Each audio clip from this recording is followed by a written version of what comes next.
Assalamualaikum dan apa khabar keluarga Malaysia. Seperti biasa anda bersama kami dalam Bicara Diari dan Rawat setiap hari Rabu jam 9 malam. Dan pastinya anda menyaksikan kami di saluran berita RTM MyView 123, saluran TV1 dan juga melalui aplikasi RTM Klik.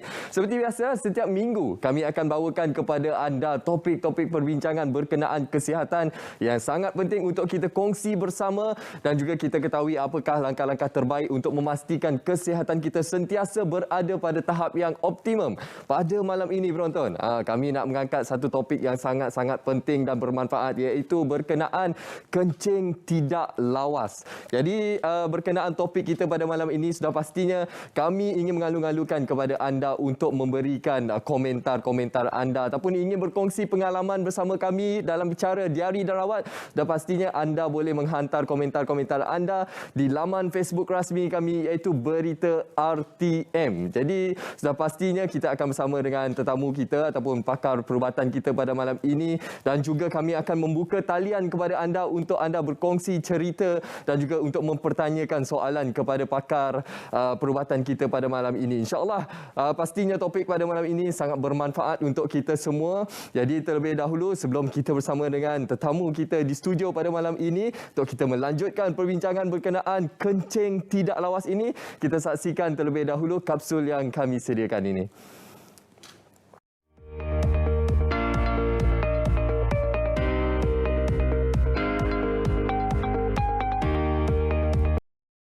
Okey, itu tajuk kita pada malam ini, kencing tidak lawas. Mungkin ada yang di dalam kalangan kita pada ketika ini yang mengalami situasi kencing tidak lawas ini tetapi malu ataupun takut untuk mengetengahkan kesakitan yang dialami. Jangan risau, pada malam ini saya mewakili anda semua untuk kita mempertanyakan soalan-soalan untuk kita dapatkan pencerahan bagaimana kaedah perawatan yang terbaik berkenaan kencing tidak lawas. Sekali lagi saya ingin maklumkan kepada anda boleh ajukan sebarang soalan anda dan juga perkongsian pengalaman anda di laman Facebook rasmi kami Berita RTM, ataupun anda boleh hubungi kami di talian 0322827841. InsyaAllah dengan pencerahan pada malam ini, insyaAllah ia akan memberi manfaat kepada kita semua. Jadi saya perkenalkan tetamu bersama kita pada malam ini, iaitu Dr. Warren Loh Hua Loon, pakar urologi Hospital Kuala Lumpur. Apa khabar Dr.? Khabar baik. Baik Doktor, topik pada ini sangat penting Doktor. Jadi ianya sangat penting untuk kita memberikan pencerahan kepada masyarakat Malaysia amnya untuk kita mengetahui apa sebenarnya kencing tidak lawas ini Doktor. Sebenarnya kencing tidak lawas ini boleh merangkumi banyak orang, daripada golongan tua dan uzur sampai ke golongan budak, lelaki dan perempuan juga. So kami ada 3 jenis yang golongan yang kencing yang tidak terkawal. Yang golongan pertama adalah kencing yang bila seseorang itu ketawa, angkat benda yang berat, atau seseorang itu batuk, dia terkeluar. Itu adalah kencing tidak terkawal yang jenis pertama. Jenis kedua adalah kencing tidak terkawal yang semasa you rasa saja nak pergi ke tandas, you tidak dapat kontrol, macam terdesak sangat nak pergi ke tandas. Dan kalau you tidak sampai ke tandas pada masa yang sepatutnya, dia akan terkeluar. Ini adalah kencing yang tidak terkawal jenis kedua. Dan kencing yang tidak terkawal jenis ketiga adalah seseorang yang kurang sensasi dalam pundi kencing dia. So jenis itu biasanya dapat pada orang yang tua dan uzur, dan juga seseorang yang dapat masalah kencing manis.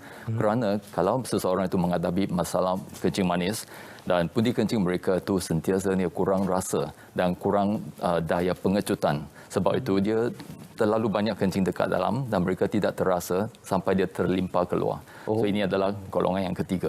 Okey, itu antara kategori-kategori bagi kencing tidak terkawal ataupun kencing tidak lawas ini Doktor. Jadi mungkin Doktor boleh memperincikan lagi Doktor, di dalam ketiga-tiga kategori ini apa sebenarnya antara simptom-simptom awal yang boleh diketahui oleh penonton. Okey, yang simptom-simptom ini menunjukkan bahawa mereka merupakan dalam kalangan orang yang mengalami kencing tidak lawas dan perlu diberikan perhatian serius Doktor. Ya, kalau seseorang perempuan datang jumpa ke saya dekat klinik dan mereka kata, saya sentiasa rasa dan bila saya kencing itu saya rasa macam tak puas. Saya rasa macam sentiasa rasa nak pergi ke tandas, tapi pergi ke tandas itu rasa macam kecil, keluar sikit-sikit saja kencing. Dan saya sentiasa rasa macam ada pedih sikit dekat tempat kencing saya. Ini adalah jangkitan kuman. So itu pun satu jenis kencing tidak terkawal. Tetapi ada banyak perbezaan di antara kencing yang dapat jangkitan kuman dan juga kencing yang tidak terkawal disebabkan golongan yang kedua itu bermakna yang dia terdesak. So terdesak itu adalah overactive bladder. Tetapi yang jangkitan kuman adalah sensitive bladder. So kedua-dua ini pun bagi orang rasa macam sentiasa nak pergi ke tandas. Pergi ke tandas itu keluar sikit-sikit saja. Tetapi satu itu biasanya disertai dengan kepedihan, macam pedih nak kencing. Satu adalah tak ada apa-apa, cuma nak pergi ke tandas banyak kali tetapi tidak dapat keluar dengan habis. So kedua-dua ini ada banyak perbezaan. So biasanya kalau seseorang itu dapat masalah jangkitan kuman, dia rasa macam pedih, dia rasa macam kencing itu nak terdesak nak pergi ke tandas tapi keluar sikit-sikit. So seseorang itu kalau menghadapi masalah macam ini, biasanya kami kata, okey, buat satu ujian kencing. Tengok ini adalah jangkitan kuman ke atau tidak. Tetapi seseorang yang mendapat masalah overactive bladder itu, mereka tidak dapat pedih. Tidak ada rasa macam pedih. Mereka rasa macam terdesak nak pergi ke tandas tetapi tak rasa pedih. Cuma setiap kali pergi itu, pergi banyak kali tetapi pergi sikit-sikit saja. Itu adalah kami kata overactive bladder. Ya. Baik, itu antara simptom-simptom yang perlu kita berikan perhatian, doktor. Untuk kita memberikan perhatian serius berkenaan kencing tidak lawas ini, doktor. Jadi, doktor, berkenaan kencing tidak lawas ini, ianya bukan sahaja membabitkan golongan yang berusia semata-mata, tapi juga boleh melibatkan golongan muda juga, doktor. Ya, kerana ada juga baby yang dilahirkan dengan saraf tunjang yang tak berapa okey. Itu bermakna mereka punya saraf itu dah rosak. So ada juga baby dilahirkan dengan pundi kencing yang tidak dapat fungsi dengan baik. Kalau macam itu, mereka tidak dapat keluar kencing macam biasa. So biasanya apa yang kami syorkan adalah kami akan ajar ibu bapa mereka supaya bila kami kencing kami rasa tetapi mereka tak ada rasa. So mereka, ibu bapa kena belajar macam mana nak bubuh satu tiub ke dalam pundi kencing mereka untuk keluarkan kencing. Ini adalah golongan yang memang dilahirkan dengan saraf yang rosak sebab itu pundi kencing itu tidak dapat fungsi. Tetapi juga kami ada golongan yang tua di mana saraf tunjang mereka dah rosak juga. So mereka kurang dapat daya pengecutan pundi kencing. Sebab itu mereka sentiasa simpan kencing dekat dalam pundi kencing tidak dapat habis keluar dan sampai dia melimpah-limpah keluar. Okey, selain saraf yang rosak seperti yang doktor nyatakan tadi, apa sebenarnya punca-punca lain yang boleh menyebabkan kencing tidak lawas ini, doktor? Adakah faktor gaya hidup yang tidak sihat, doktor? Bagaimana, doktor? Ya, dia banyak bergantung kepada apa jenis. Golongan yang pertama adalah stress incontinence. Itu bermakna setiap seseorang itu kalau rasa macam nak bila dia batuk, bila dia ketawa, dia tak terkencing. So ini adalah stress incontinence. So stress incontinence itu biasa didapati pada perempuan kerana perempuan punya saluran kencing ini bergantung dengan lelaki. Mereka adalah 2 cm saja saluran kencing. Tetapi untuk lelaki, kami punya saluran kencing adalah 20 cm. So sebab itu, kerana saluran kencing yang terlalu pendek itu, sebab saja mereka ketawa, mereka angkat benda yang berat, mereka batuk saja, dia terkeluar. So ini adalah stress incontinence. So kalau perempuan itu menghadapi masalah ini, biasanya adalah seseorang yang bila mereka deliver, bila mereka bersalin, banyak bersalin atau bersalin dengan cara vacuum ke atau forceps ke. So bawah itu dia punya saraf dah rosak. Sebab itu mereka memang macam dah longgar. Bila mereka batuk saja dah terkeluar kencing. So ini adalah satu sebab. Ada juga orang yang menghadapi masalah macam mereka sentiasa angkat yang benda yang berat, angkat benda yang berat. So dia punya masa otot dekat bawah itu dah jadi longgar. Sebab itu bila mereka batuk saja dah terkeluar. Ini adalah jenis pertama. Ada juga yang disebabkan batuk, ada pesakit yang dapat penyakit batuk kering atau sentiasa dapat masalah sembelit, susah nak berak. So mereka teran sampai otot itu dah longgar. So sebab itu mereka batuk saja dah terkeluar kencing dia. Tetapi kalau untuk golongan yang kedua, itu bermakna yang overactive bladder itu macam terdesak nak pergi ke tandas itu, biasanya didapati pada golongan lelaki. So lelaki, kerana kami punya saluran itu, saluran kencing itu kan panjang 20 cm. So kami tidak biasa dapat golongan yang pertama, stress incontinence. Kami dapat overactive bladder disebabkan minuman. Kalau kami sentiasa minum minuman kopi ke, teh ke, atau jus yang masam-masam atau Coca-Cola, Pepsi Cola, Dia adalah jenis minuman yang merangsangkan pengecutan pundi kencing. Kalau you kuat minum minuman jenis ini, memang you sentiasa rasa nak pergi ke tandas. Ini adalah overactive bladder. Dan ada juga yang didapati ada masalah macam Parkinson, ya, ada Alzheimer. Semua ini disebabkan saraf yang rosak. Mereka pun mengalami masalah pengecutan pundi kencing yang tidak terkawal. So mereka rasa masa nak pergi ke tandas tidak dapat sampai ke tandas dan terkeluar. Ini adalah overactive bladder. So untuk golongan yang ketiga, macam yang saya katakan, yang golongan yang tua dan uzur, mereka kurang rasa. Ini adalah overflow incontinence. Overflow incontinence itu dia kurang rasa sampai dia jadi terlalu penuh dan melimpah keluar. Oh, okey. Kita nak fahami lagi dengan lebih lanjut berkenaan punca-punca berlaku kencing tak lawas ini, doktor. Ada yang menyatakan bahawa kencing tak lawas ini berlaku pada usia lebih dewasa disebabkan tabiat lama seperti menahan air kencing terlalu lama dan juga kurangnya minum air. Adakah benar penjelasan daripada ini, doktor? Ya, kalau seseorang itu sentiasa menahan kencing dan tidak pergi ke tandas, biasanya perempuan mereka memang senang dapat jangkitan kuman. So, pundi kencing itu dapat jangkitan kuman bukan sesuatu yang luar biasa untuk perempuan kerana saluran kencing mereka memang pendek. So, kalau mereka tahan saja, kadang-kadang dia kencing itu tidak keluar, dia akan jadi kuman dekat dalam kalau simpan lama-lama. Jangkitan kuman tu maksudnya berlaku disebabkan kita menyimpan air kencing yang terlalu lama, doktor? Ya, kerana perempuan kan mereka saluran kencing itu pendek. So untuk kuman itu pergi naik ke atas ke pundi kencing daripada bawah itu memang senang. Jadi kalau kita bercakap berkenaan kencing tidak lawas ini, tadi seperti yang doktor terangkan ada 3 kategori. Namun kebiasaannya, ada yang mengatakan bahawa kebiasaannya yang mengalami kencing tidak lawas ini peratusannya lebih besar kepada lelaki, ya, doktor? Yes. Kalau katakan stress incontinence, golongan yang pertama, bila seseorang itu batuk ke atau bila seseorang itu ketawa atau angkat benda berat, dia terkencing, itu adalah perempuan yang lebih biasa. Tetapi untuk jenis yang kedua, di mana masa kamu rasa nak pergi ke tandas tidak dapat tahan, macam terdesak sangat nak pergi, overactive bladder itu biasa terdapat pada golongan lelaki. Tetapi ada juga orang yang ada kedua-dua ini juga. So kombinasi pun bukan luar biasa. Okey. Itu perkara yang perlu kita berikan perhatian, doktor. Mungkin ada dalam kalangan kita yang mengalami simptom-simptom seperti yang doktor nyatakan tadi, tapi mereka kurang memberikan perhatian, anggap alah benda ni tak serius lah, tak ada apa-apa lah. Tapi sebaliknya benda ni sebenarnya boleh mengakibatkan dalam jangka masa panjang, mengakibatkan kesan-kesan kepada jangkitan ataupun penyakit-penyakit yang lain, ya, doktor? Ya, memang. Kerana kalau seseorang itu dapat masalah kencing tidak terkawal itu memang malulah kan. So kerana kalau nak sosial dengan orang lain itu, tetapi selalunya rasa macam ada kencing keluar itu memang malu kerana takut dia punya bau ke, dan juga mereka senang dapat jangkitan kuman. Bukan ini saja, ada orang juga yang terpaksa bayar untuk pampers dan semua itu. So itu pun satu pembelajaran yang kena perhatikan lah.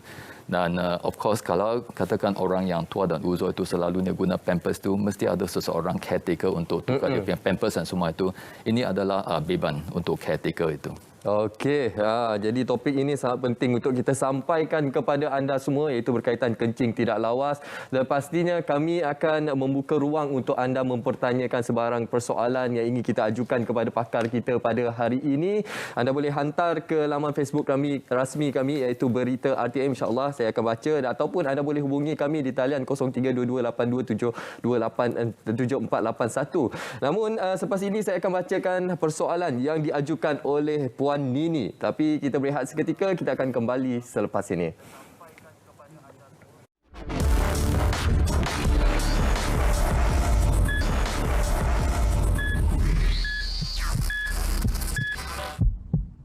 Alhamdulillah, kita kembali untuk kita membincangkan berkenaan tajuk yang sangat penting, iaitu berkenaan kencing tidak lawas.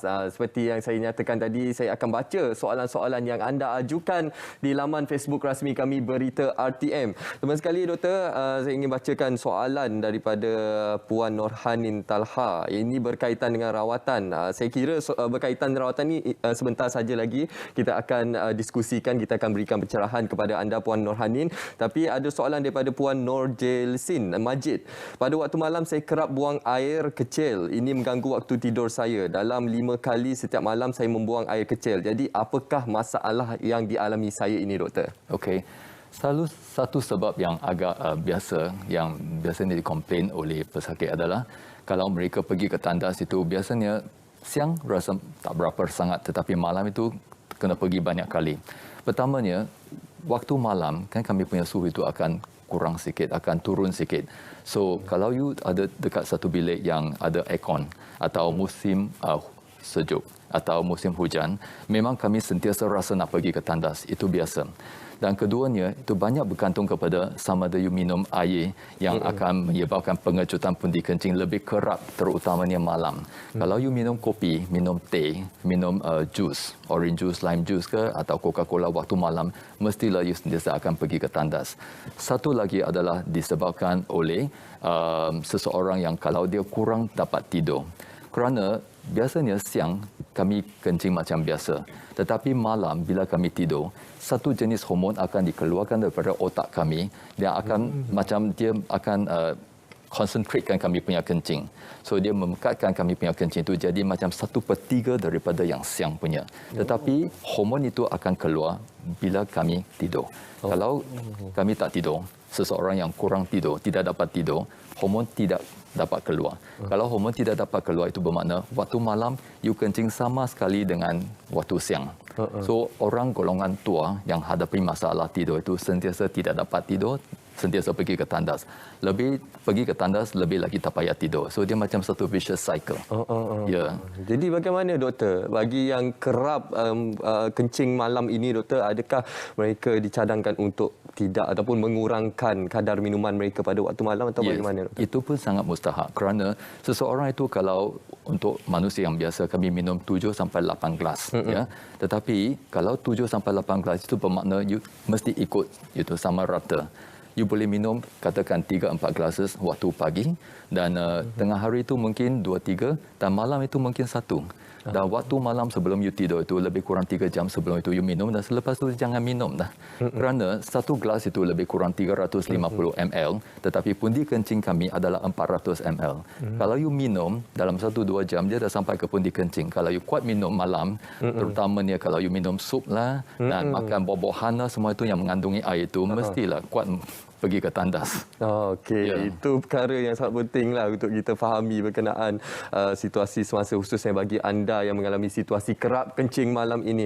Jadi doktor, bagi individu-individu di luar sana yang sudah pun mengetahui bahawa mereka ada simptom-simptom kencing tak lawas ini, tapi mereka mengabaikannya doktor. Jadi apa antara kesan jangka masa panjang, apa antara risiko penyakit yang mungkin boleh wujud disebabkan perkara ini doktor? Pertamanya seseorang itu akan dapat masalah jangkitan kuman. Katakan seseorang itu tidak dapat kencing dengan habis atau tidak dapat habis kencing keluarkan semua kencing itu. So kalau tinggal sikit kencing dekat dalam, biasanya kami punya pundi kencing itu boleh takung 400 ml. Selepas kencing itu tinggal kosong. Tetapi sampai 50 ml consider normal. Tetapi kalau you tinggal 100-200 dekat dalam, itu bermakna ini adalah kencing yang lama. So kencing yang baru datang daripada buah pinggang, campur dengan kencing yang lama itu macam perfect recipe lah. Macam rojak kan, senang dapat jangkitan kuman. Kami mesti tahu juga, kalau kencing itu selalu pendam dalam pundi kencing, kencing adalah salt dan mineral. Dia garam dan mineral. Garam dan mineral itu dia akan crystallize dan jadi batu. So seseorang itu sentiasa dapat kencing yang tidak dapat habis keluar itu akan dapat masalah batu dekat pundi kencing juga. Ada juga yang disebabkan tidak dapat habis kencing, dia ikut masa. So katakan tahun ini you tinggal 100 ml dekat dalam. Tahun depan itu you tinggal 200 dan ikut masa. Kadang-kadang dia jadi semakin banyak sampai dia punya pundi kencing tidak dapat menampung kerana you tidak dapat habis kencing keluar. So apa yang berlaku, kencing itu akan terhempas balik ke buah pinggang, dia akan bengkakkan buah pinggang. Itulah buah pinggang itu jadi rosak dan seseorang itu kena pergi cuci buah pinggang. Itulah perkara yang perlu kita fahami sama doktor, betapa pentingnya untuk anda mengambil rawatan khususnya pada peringkat awal sekiranya anda sudah mengetahui anda mempunyai simptom-simptom bagi kencing tak lawas seperti yang doktor nyatakan tadi. Selain daripada jangkitan kuman boleh menyebabkan kerosakan buah pinggang.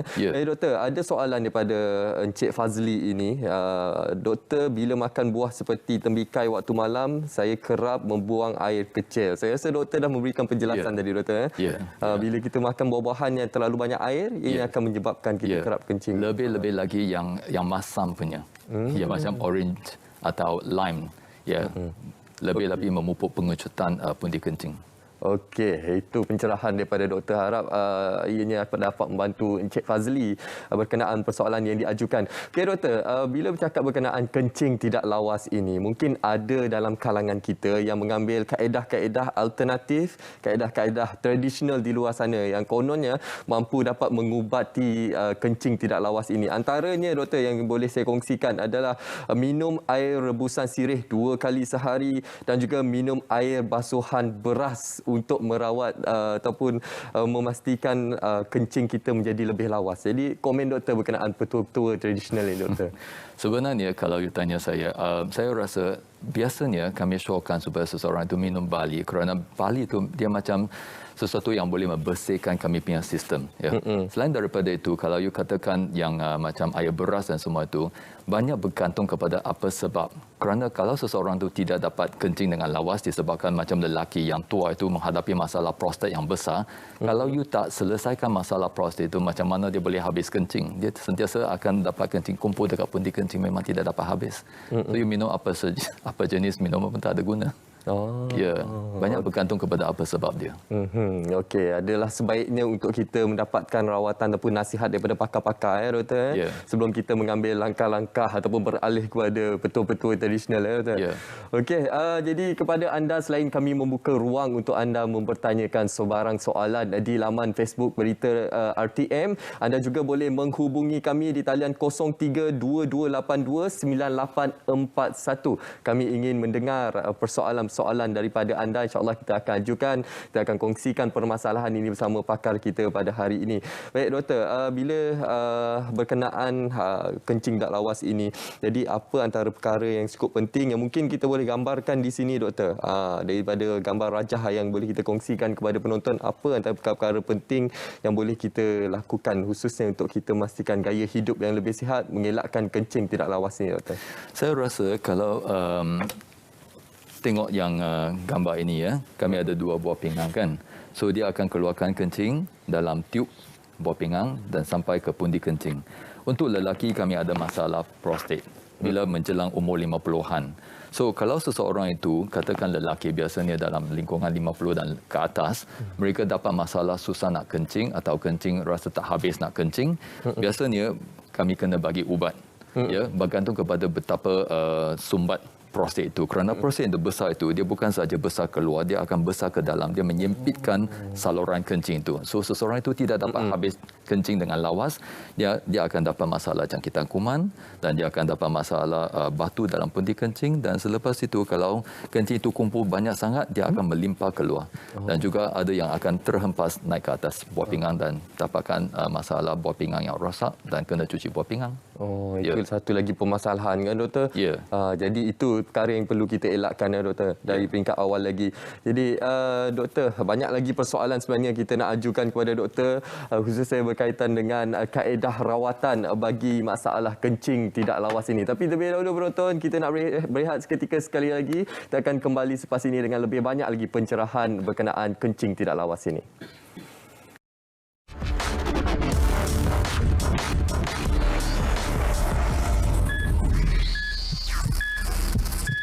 Ya, anda masih lagi bersama kami dalam Bicara Diari dan Rawat. Alhamdulillah sekarang ini doktor, kita ada seorang pemanggil di talian pada ketika ini, iaitu Encik Abdul Halim daripada Bangi. Assalamualaikum. Waalaikumsalam. Encik Abdul Halim, apa permasalahan yang ingin dikongsikan pada hari ini? Saya nak tanya doktor, saya ada buat rawatan pada kencing lah. Okey. Halo. Ya, teruskan dengan soalan. Kaki saya bengkak macam mana doktor? Maksudnya Encik Abdul Halim ada buat rawatan untuk permasalahan kencing tidak lawas? Ya, dia bagi saya makan ubat kencing, buang kencing tu lah. Lepas tu menyebabkan kaki bengkak? Kaki saya dia tambah bengkak lah. Okey, baik. Terima kasih Encik Abdul Halim atas perkongsian persoalan yang diberikan. Okey, mungkin doktor boleh memberikan pencerahan daripada situasi yang dialami oleh Encik Abdul Halim tadi, doktor. Saya rasa untuk kaki yang bengkak itu ada banyak sebab. Tetapi kalau yang berkenaan dengan buah pinggang punya adalah seseorang itu kalau menghadapi masalah buah pinggang yang rosak, itu macam nak pergi ke dialisis, biasanya mereka dapat kaki yang bengkak. So fungsi buah pinggang itu adalah sangat mustahak untuk kami tahu sama ada seseorang itu dapat masalah buah pinggang yang terluka atau tidak. Kerana fungsinya tak bagus macam orang yang buat dialisis, biasanya tengok muka bengkak sikit, kaki bengkak sikit. Ya, tetapi kalau kaki bengkak itu pun ada masalah yang lain. Macam kalau seseorang dapat macam heart failure, jantung yang tidak dapat berfungsi dengan baik, mereka pun dapat kaki yang bengkak juga. Okey. Kita harapkan daripada pencerahan doktor itu tadi dapat membantulah Encik Abdul Halim atas persoalan yang diajukan itu tadi. Okey doktor, bagi mereka yang mengalami kencing tidak lawas ini, jadi bila mereka datang berjumpa dengan doktor, bagaimana dari segi diagnosa awal untuk mereka doktor? Biasanya kami kena pastikan seseorang itu tidak mengalami masalah penyakit jangkitan kuman dekat pundi kencing ke atau dekat buah pinggang. So yang tes yang senang sekali adalah ujian kencing dan diikuti dengan ujian darah sama ada yang fungsi buah pinggang dia okey ke atau tidak. Dan selepas itu biasanya kami akan buat satu ultrasound ya untuk cek sama ada dia ada batu ke atau ada tumbuhan dekat buah pinggang ke atau dekat pundi kencing ada batu ke atau tidak. Dan masa itu kami untuk lelaki pun akan tahu sama ada seseorang itu mengalami masalah prostat yang besar. Dan selepas itu kalau ada seseorang yang sentiasa dapat masalah susah nak kencing, prostat yang sangat besar, biasanya apa yang kami buat, kami boleh suruh mereka buat satu ujian di mana kami boleh bubuh satu teropong masuk ke dalam pundi kencing untuk tahu sama ada seseorang itu memang disebabkan oleh prostat yang besar atau ada satu batu yang besar dekat dalam atau ada tumbuhan yang sumbat dekat pembukaan pundi kencing itu. Okey, itu diagnosa awal lah untuk kita memeriksa tahap situasi bagi individu yang mengalami kencing tidak lawas. Okey doktor, kita nak beralih kepada perkara yang sangat penting untuk kita sampaikan, iaitu dari segi kaedah rawatan doktor untuk kategori-kategori yang seperti doktor nyatakan tadi. Ya, kalau untuk kategori yang pertama itu bermakna stress incontinence. Stress incontinence adalah seseorang yang mengalami masalah kencing tidak terkawal masa mereka batuk, masa mereka angkat benda yang berat atau ketawa. So biasanya perempuan lah. So kalau seseorang mengalami masalah ini, biasanya kami kata pergi buat fizioterapi. Kurangkan angkat benda yang berat. Buat fizioterapi supaya dia kuatkan otot. Kerana sekelilingkan pundi kencing adalah otot-otot. So kalau katakan seseorang itu batuk dan keluar terkencing, dan kalau you boleh kuatkan otot sekeliling dia, dia akan macam tolong untuk tutupkan saluran itu sikit. Menguatkan otot ya, menguatkan otot itu. So kalau seseorang itu dah buat exercise, kami panggil Kegel exercise. Kalau dah buat beberapa bulan, katakan 3 bulan atau 6 bulan, masih tak ada nampak apa-apa kesan, dan kadang-kadang kami akan showkan supaya mereka buat satu sling. Itu bermakna ini adalah macam anduk. Kami boleh gunakan untuk perempuan jenis macam ini dan untuk lelaki jenis macam ini, nampak lebih kurang sama sahaja. So cuba bayangkan kalau seseorang itu dapat masalah yang kencing tidak terkawal masa mereka batuk, dia terkeluar kencing dia. So anduk ini akan masuk ke dalam pelvic bone, tulang itu, dan biasanya kami buat macam ini. Cuba tengok di sini, kami boleh klip ke dalam, dan selepas itu kami boleh klip ke dalam, dan selepas itu kami boleh just go through it. Go through itu bermakna kami akan go through the pelvic bone supaya dia akan kuatkan lagi. Cuba bayangkan kalau you bubuk andukkan itu, anduk sling itu, so seseorang yang dapat pundi kencing yang longgar, dia akan tutup semula kerana dia punya anduk itu akan slingkan dekat dia punya tulang, dekat pelvic bone. So boleh digunakan untuk lelaki dan boleh digunakan untuk perempuan. Ada juga yang seseorang yang katakan mereka kena guna pampers itu macam 10 atau 20 pampers sehari, yang kencing tidak terkawal yang terlalu teruk itu, biasanya kami akan guna artificial urinary sphincter. Ini biasanya kami tutupkan dia punya saluran kencing. Katakan ini adalah saluran kencing, kami akan tutupkan dia. So biasanya dekat dalam itu ada air akan menutupkan saluran kencing itu. So bila seseorang itu nak pergi ke tandas, apa yang dia boleh buat adalah dia tekan. Bila dia tekan, semua air yang dekat dalam cuff ini akan disalurkan ke dalam balun. So bila dia tekan, air daripada sini akan disalurkan dan tempat ini dia akan buka. Bila buka, seseorang itu boleh kencing.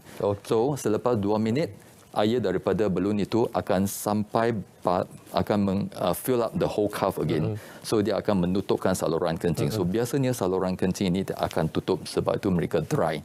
Tetapi bila nak pergi ke tandas itu, just tekan saja. So dia akan buka dan dia akan kencing. 2 minit kemudian Boleh tutup kembali. dia akan tutup semula. So inilah untuk yang teruk sekali. Okey doktor, kita nak cakap lagi berkenaan lebih lanjut berkenaan kaedah rawatan ini. Tapi terlebih dahulu doktor, kita ada seorang lagi pemanggil iaitu Encik Mokhtar daripada Sungai Petani. Assalamualaikum Encik Mokhtar. Waalaikumsalam. Baik Encik Mokhtar, soalan yang ingin diajukan kepada doktor. Okey, ya doktor. Ya. Saya dah sekarang ni dah kena dialisis 2 tahun dah. Tapi saya kencing dia tak keluarkan habis juga. Kenapa doktor? Selalu saya kencing tak habis. Baik. Terima kasih Encik Mokhtar. Okey, kita nak dengar. Satu lagi. Setiap saya pergi dialisis, jadi orang kata kencing saya tak berbuih. Selepas dialisis tak berbuih. Lepas tu 2 hari ke 1 hari baru dia berbuih balik. Okey. Apa dia punya ni? Okey, terima kasih Encik Mokhtar. 2 soalan yang ingin diajukan kepada doktor. Doktor, ada pencerahan untuk Encik Mokhtar? Okey, katakan dia adalah seorang pesakit yang dah buat dialisis. So biasanya kalau dah buat dialisis itu bermakna tak banyak kencing dah kumpul dekat pundi kencing. Banyak kencing dah diekstrakkan masa dialisis itu. Sebab itu seseorang yang buat dialisis itu biasanya tak banyak kencing keluar. Tetapi kami mesti ingat juga lelaki golongan tua itu mesti akan dapat masalah prostat. So kalau you punya pundi kencing itu dah jadi kecil kerana kurang guna, kurang kencing yang turun ke pundi kencing kerana dah tak payah kencing. Biasanya mereka yang buat dialisis tak kencing sangat. So kalau pundi kencing itu jadi kecut, tetapi prostat itu masih besar lagi, itu bermakna kadang-kadang mereka akan rasa macam kencing itu masih terkumpul dekat dalam. Walaupun tak banyak tetapi rasa masih ada kencing sikit dekat dalam. Sebab itu dia rasa macam tidak dapat keluar atau tidak dapat keluar habis. Sebenarnya rasa saja, dia sebenarnya tak dapat banyak kencing. Dan satu lagi adalah pasal yang pundi kencing, boleh air kencing yang buih itu. Okey. Biasanya kalau kencing yang berbuih itu banyak bergantung kepada analisis yang kencing itu. Kerana biasanya kami akan buat ujian kencing. Kalau seseorang lelaki itu bila dia pancuk kencing itu terlalu laju, dia akan dapat buih-buih. Itu bukan sesuatu yang perlu risau. Bila yang ujian kencing itu tunjuk ada kesan protein, baru saja kami takut ada benda yang tak betul. Biasanya seseorang menghadapi masalah darah tinggi, biasanya seseorang yang buat dialisis itu mereka biasanya dapat masalah kencing yang terdapat buih-buih sikit. So itu bukan sesuatu yang luar biasa. Baik, kita harapkan pencerahan itu dapat membantu sedikit berkenaan persoalan yang diajukan oleh Encik Mokhtar. Okey doktor, kita nak lanjutkan perbincangan kita berkenaan kaedah rawatan. Di hujung sana ada lagi instrumen-instrumen yang mungkin doktor boleh penjelaskan doktor. Okey, so tadi kami kata golongan pertama adalah stress incontinence. Itu bermakna kelonggaran otot-otot itu. Tetapi yang golongan kedua adalah overactive bladder. Itu bermakna yang rasa nak pergi ke tandas tidak dapat sampai ke tandas dah terkeluar kencing. So ini adalah overactive bladder. Kalau overactive bladder itu biasanya kami boleh showkan mereka adjustkan lifestyle. Katakan seseorang yang kuat minum kopi, teh, benda yang masam dan juga Coca-Cola, Pepsi Cola, kurang minum terlalu banyak air. Ada orang yang minum lebih kurang 10-20 gelas air sehari. Itu sebenarnya tak perlu. Kerana kami perlu 7-8 dah cukup. Kecuali kalau you banyak exercise tu, kerja berat ke, di bawah cahaya matahari yang hangat ke panas ke, ya mungkin you nak minum banyak sikit, itu okey. Tetapi sebenarnya tak payah. So kalau seseorang itu menghadapi masalah terdesak, kami modify dia punya lifestyle dulu. Kalau dia dah modify dia punya lifestyle tetapi masih lagi rasa macam nak pergi ke tandas terlalu sangat, kami boleh bagi ubat untuk longgarkan pundi kencing. Katakan seseorang itu pergi ke tandas setiap jam, setiap 30 minit. So kalau kami bagi ubat, dia macam boleh longgarkan pundi kencing, dia boleh simpan dengan lebih lama. Itu bermakna daripada setengah jam, 1 jam boleh simpan sampai ke 2-3 jam. So ini adalah ubat. Tetapi ada orang yang walaupun dah guna ubat itu masih lagi pergi ke tandas banyak kali. Katakan masih lagi 10 minit ke atau 20 minit ke, walaupun dah makan ubat, kami boleh inject botox. Botox itu you tahu kan, botox itu biasanya digunakan untuk perempuan. Ya, bukan perempuan saja, lelaki juga. So katakan muka yang dah kedut-kedut kan. So bila you guna botox, you memang paralyzekan dia punya otot-otot. Sebab tu you nampak macam licin dan tak ada kedutan. Disebabkan dia dah paralyze dia punya masa. So, overactive bladder itu bermakna pundi kencing yang terlalu banyak mengecut. Kami boleh inject botox ke dalam dia. Dia bukan paralyzed sepenuhnya. Dia macam half paralyzed. Katakan pundi kencing macam ini, dia half paralyzed. Dia boleh longgarkan pundi kencing sikit dan dia akan besarkan dia punya luang supaya seseorang itu tidak payah pergi ke tandas begitu banyak kali. So, ada juga yang gunakan botox itu tidak jalan. Apa yang kami buat adalah kami gunakan ini. Ini adalah satu alat di mana kami, dia macam acupuncture. So, kalau you dapatkan pada tempat yang betul, biasanya dekat tapak kaki, dia ada satu jarum dekat sini. So, kami akan masukkan jarum itu ke dalam tapak itu dan selepas itu kami akan connect ke dalam mesin ini dan kami akan hantar electrical signal. So yang signal itu dia akan sampai ke saraf yang kontrol pundi kencing. So ini boleh dijalankan lebih kurang setengah jam tetapi 12 kali. So kalau you buat jenis treatment ini, setiap kali you datang you kena duduk dekat sana dengan ini macam acupuncture. Ada elektrik yang hantar ke pundi kencing kamu. So itu adalah 12 kali untuk satu kursus lah.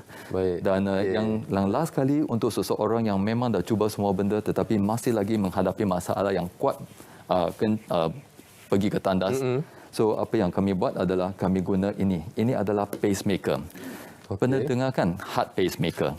Pacemaker untuk jantung adalah untuk seseorang yang masalah jantung macam tidak dapat mengecut dengan baik. Dia tidak dalam rhythm yang betul. So dia guna heart pacemaker. Tetapi ini boleh digunakan untuk pundi kencing juga. Dia untuk gunakan untuk dua jenis masalah pundi kencing. Satu adalah pundi kencing yang sangat kuat mengecut. Satu adalah satu pundi kencing yang kurang mengecut. So dua extreme end. Kerana pacemaker ni dia boleh hantar signal ke dalam saraf dan saraf itu dia akan, katakan seseorang menghadapi masalah kuat mengecut, dia akan macam relaxkan dia punya pundi kencing. Okey, itu fungsinya doktor. That's right. Itu antara kaedah-kaedah rawatan bagi masalah kencing tidak terkawal ataupun kencing tidak lawas ini. Jadi kita akan dapatkan lebih banyak lagi penjelasan daripada doktor selepas ini. Tapi terlebih dahulu penonton, kita nak berehat seketika. Jangan ke mana-mana.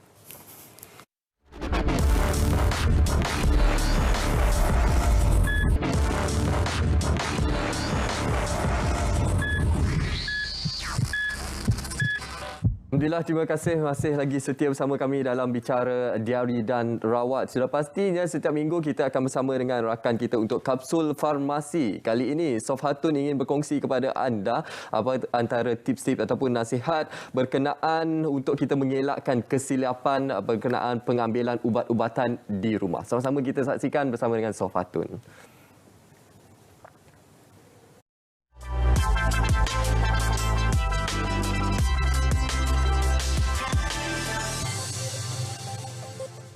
Hai semua, untuk episod kali ini saya akan kongsikan informasi berkaitan dengan elak kesilapan pengubatan di rumah. Pengambilan ubat yang betul adalah penting bagi memastikan rawatan yang optimum. Walau bagaimanapun, kejadian kesilapan pengubatan boleh berlaku terutamanya ketika berada di rumah. Kesilapan pengubatan tidak boleh dipandang remeh kerana kesilapan yang berlaku berisiko menyebabkan kesan mudarat yang berbahaya. Antara kesilapan yang sering berlaku ialah pengambilan dos ubat yang salah dan cara pengambilan yang tidak betul. Perkara ini mungkin disebabkan pesakit tidak mematuhi arahan pada label. Contohnya, dos ubat 3 kali sehari tidak boleh diubah menjadi 3 biji sekali sehari walaupun bilangan ubat yang perlu dimakan dalam sehari masih sama. Ubat-ubatan seperti inhaler, suntikan insulin, ubat titis mata dan telinga serta tablet sublingual perlu digunakan dengan cara yang khusus. Sekiranya diambil dengan cara yang salah, ubat-ubat ini tidak akan memberikan kesan yang sepatutnya. Perkara yang dibimbangkan sekiranya kesilapan pengubatan berlaku ialah kesan yang tidak diingini kepada kesihatan badan. Kesan mudarat boleh berlaku secara serta-merta maupun dalam jangka masa yang panjang. Contohnya, pesakit diabetes yang tersilap menyuntik insulin pada dos terlalu tinggi boleh mengalami hypoglycemia, iaitu paras gula terlalu rendah dalam darah dan perlu dirawat dengan segera. Keadaan penyakit kronik yang tidak terkawal pula ialah kesan jangka masa panjang yang mungkin berlaku dan menyebabkan komplikasi. Jadi, bagaimana cara mengelakkan kesilapan pengubatan? Pertama, individu yang hendak mengambil ubat perlu membaca label pada sampul ubat. Semua maklumat penting berkaitan ubat dinyatakan pada label. Oleh sebab itu, pesakit dinasihatkan untuk menyimpan ubat dalam sampul asal supaya label yang mengandungi maklumat tersebut boleh dirujuk semula sekiranya perlu. Seterusnya, pesakit perlu tahu nama jenis ubat yang diambil. Nama jenis ubat dinyatakan pada label atau kotak pembungkusannya. Elakkan mengenal pasti ubat berdasarkan ciri fizikal seperti saiz, bentuk atau warna. Beberapa jenis ubat yang berbeza mungkin mempunyai saiz, bentuk atau warna yang sama. Selain itu, pesakit perlu memastikan hanya mengambil ubat yang dipreskripsikan untuk dirinya sahaja. Pesakit tidak seharusnya berkongsi ubat dengan ahli keluarga lain di rumah walaupun mengambil ubat untuk penyakit yang sama. Dos ubat terutamanya bagi ubat jenis cecair perlu disukat dengan tepat. Pesakit dinasihatkan agar menggunakan alat penyukat yang bersesuaian untuk menyukat dos ubat cecair. Antara alat yang boleh digunakan ialah picagari, sudu bersukat dan cawan bersenggat. Dos yang disukat dengan tepat dapat mengelakkan kejadian terlebih dos.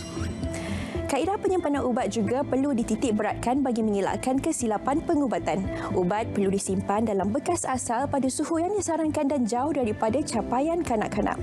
Bukan itu sahaja, ubat untuk kegunaan luaran perlu disimpan berasingan daripada ubat yang dimakan. Jadi kepada pesakit atau orang awam, bolehlah menghubungi Pusat Panggilan Farmasi Kebangsaan National Pharmaceutical Centre NPCC di talian 1800-886722 dari Isnin hingga Jumaat jam 8 pagi hingga 5 petang kecuali cuti umum sekiranya terdapat sebarang pertanyaan lanjut berkaitan ubat-ubatan. Kesilapan pengubatan di rumah boleh dielakkan dengan amalan pengurusan dan pengambilan ubat secara berkualiti. Konsep 5 betul 5B iaitu pengguna ubat yang betul, dos yang betul, cara pengambilan yang betul dan masa yang betul boleh dijadikan formula utama dalam memastikan ubat diambil dengan cara yang diarahkan oleh doktor atau ahli farmasi.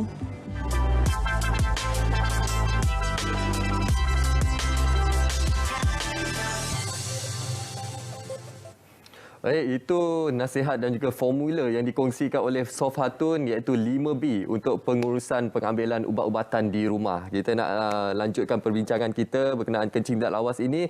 Saya akan baca salah satu soalan daripada rakan kita di Facebook iaitu daripada Encik Sulaiman Nordin. Ingin bertanya kepada doktor, adakah pembedahan untuk kanser prostat setelah disahkan ini boleh menyembuhkan masalah tidak lawas ataupun terdesak untuk ke tandas, doktor? Biasanya seseorang yang menghadapi masalah prostate cancer, kalau dalam stage 1, itu bermakna kanser itu masih dalam prostate lagi, kami akan syurkan mereka keluarkan prostate. So, prostate itu kan satu organ yang dia lokasi dia adalah di bawah pundi kencing. So, bila kami keluarkan, kami akan keluarkan biasanya sekaligus dengan saraf-saraf yang sekelilingkan dia. Dan saraf itu sebenarnya kontrol dia kontrol macam penutupan saluran kencing. So, kalau you dah keluarkan prostat itu bermakna you sambungkan pundi kencing dengan saluran kencing itu, dia memang longgar sikit. So seseorang itu bila dia batuk, dia ketawa, dia angkat benda yang berat, macam perempuan dia terkeluar. Biasanya lelaki itu kerana saluran kencing itu kan 20 cm, tak sama dengan perempuan. So biasanya mereka golongan perempuan bila mereka batuk, ketawa itu mereka kencing sikit. Tetapi seseorang lelaki itu dah buat operation untuk prostate cancer itu, mereka akan mengalami masalah yang sama, lebih kurang sama dengan perempuan. Okey, baik. Pencerahan yang sangat jelas daripada doktor berkenaan persoalan diajukan oleh Encik Sulaiman tadi. Okey doktor, bila kita cakap dia berkenaan kencing tidak lawas ini, ada juga yang mengaitkannya dengan taraf gaya hidup seseorang ataupun lifestyle seseorang. Jadi mungkin ada saranan daripada doktor sendiri berkenaan cara hidup ataupun lifestyle yang baik untuk kita mengelakkan pada jangka masa panjang kita menghidapi kencing tidak lawas ini. Ya, so banyak orang itu ingat yang kalau saya minum banyak air itu adalah bagus untuk badan. Sebenarnya kami perlu 2 sampai 2.5 liter sehari. Itu bermakna lebih kurang 6, 7, 8 gelas sehari. So kami tak syorkan kamu terlalu banyak minum, kerana kalau terlalu banyak minum itu mestilah kuat pergi ke tandas. Kerana pundi kencing kami boleh takung 400 ml saja. Dan satu gelas itu dah lebih kurang 350 sampai 400. Kalau you minum satu gelas itu 1-2 jam dah sampai ke pundi kencing. Kalau you habis kencing itu memang dia akan tinggal lagi 400 yang punya luang dekat dalam. Tetapi kalau kamu kuat minum, itu bermakna you sentiasa pergi ke tandas. Itu sebenarnya tak perlu. Biasanya kami katakan jangan kurang minum, itu bermakna jangan kurang daripada 6 gelas. Tetapi kami tak kata you boleh minum sampai 20 ke 30 gelas sehari, itu sebenarnya tak perlu. Yeah. Jadi jangan terlebih minum pun tak sesuai, kurang minum pun tak sesuai. Doktor. Biar pada kuantiti yang berpada seperti yang disarankan oleh doktor tadi. Jadi masalah juga akan wujud bagi individu yang kurang minum air, doktor. Ya, seseorang yang kurang minum air, terlebih lagi untuk perempuan, mereka senang dapat jangkitan kuman.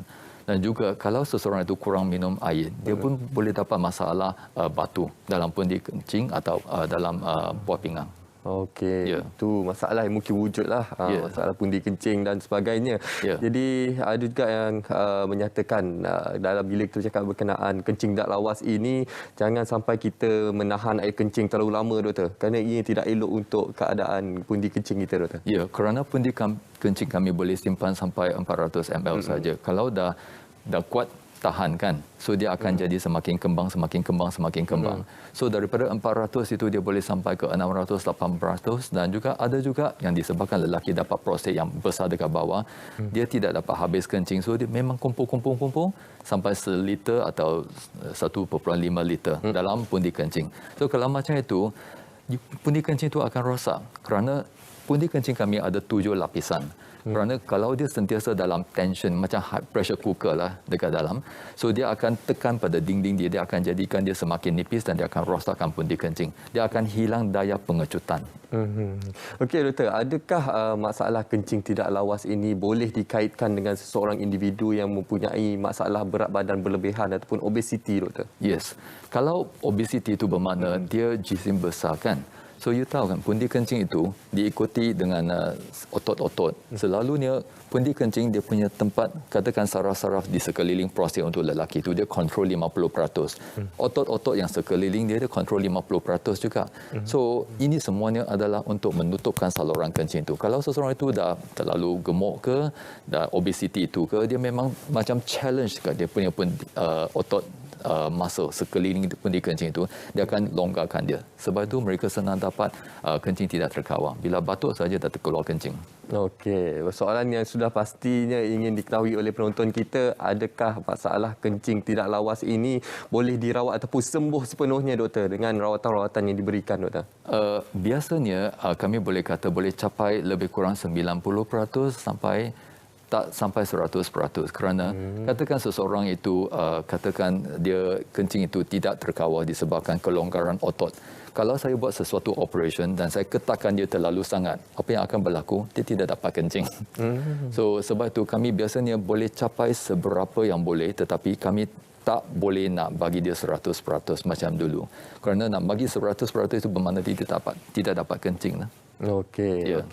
Dalam kesempatan yang ada ni, doktor, lebih kurang 1 jam kita berbicara berkenaan kencing tidak lawas ini. Mungkin ada kata-kata yang doktor ingin sampaikan kepada penonton pada ketika ini untuk mereka mengetahui bahawa kencing tidak lawas ini merupakan satu perkara yang perlu mereka ambil perhatian serius sebelum terjadinya ataupun mewujudkan penyakit-penyakit yang lain, doktor. Kata-kata daripada doktor. Ya, apa yang saya boleh cadangkan adalah kalau you dapat masalah kencing tidak terkawal, macam yang saya katakan tadi, ada 3 kategori, 3 golongan.